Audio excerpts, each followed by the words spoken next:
pozdrav svima dragi moji, danas je novi dan, nova tema i želim da pričam sa vama o tome šta je zaista neprilika, a šta je zaista prilika. Sada to nije bitno da li samo vezano za posao, da li samo vezano za bilo koji drugi uspeh u nekoj od oblasti života, to je već sve individualno, ali morate da imate jednu stvar na umu, a to je da uvek kada nešto radite, vi ćete se naći u nekoj možda situaciji u kojoj ste podređenom položaju i u nekoj situaciji u kojoj zaista možete da birate šta ćete da radite, a nekada nemate izbora.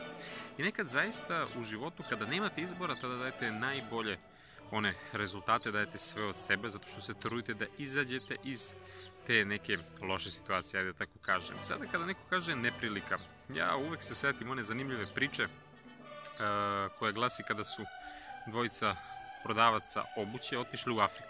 I jedan je pozvao centralu tamo negdje u Evropi i rekao, pa ovo tržište je jednostavno neprihvatljivo za nas koji prodajemo cipele, zato što ovde niko ne nosi cipele i nemamo šta da prodajemo ljudima.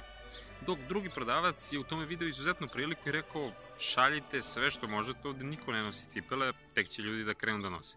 Tako da suština je da uvek vaš stav i znači vaše odluke vas definišu. Znači vi uvek imate stav, sebe postavite prema nekoj situaciji kako je vi vidite i onda kako vi reagujete. Znači u bilo kojoj situaciji vi imate mogućnost.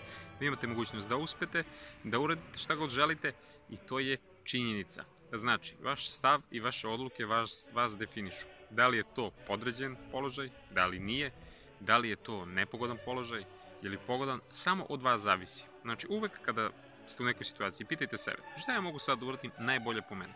Nekad, naravno, kada se nešto loše desi nama ili nekom našem koji je naš bližnji, mi odmah gledamo sve to kroz negativnu prizmu, a ne gledamo šta nam to donosi. Nekada je stvarno zaista teško da mi donesemo neku racionalnu odluku u nekim teškim momentima, ali uvek kažete sebi, šta bi sada najbolje ja uradilo u ovoj situaciji?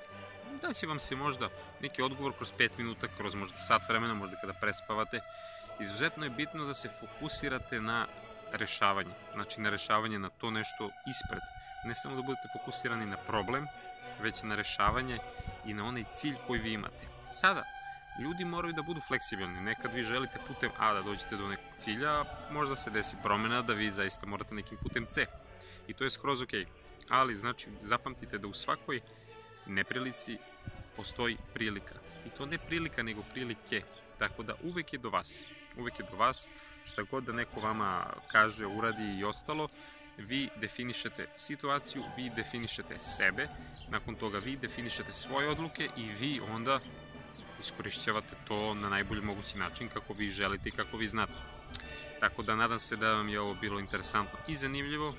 Zapamtite da se uvek radujete životu i kada dođu neki teški momenti, bit će bolje, bit ćete jači, bit ćete otporni, bit ćete jednostavno osoba sa više znanja, sa više iskustva i onda takva sledeća situacija bi nekog drugog pokosila, što bi se reklo, a vas neće, vi ćete biti još jači i još bolji. Te tako, uživajte u današnjem ovom predivnom danu, veliki pozdrav od mene i vidimo se u nekom od narednih klipova.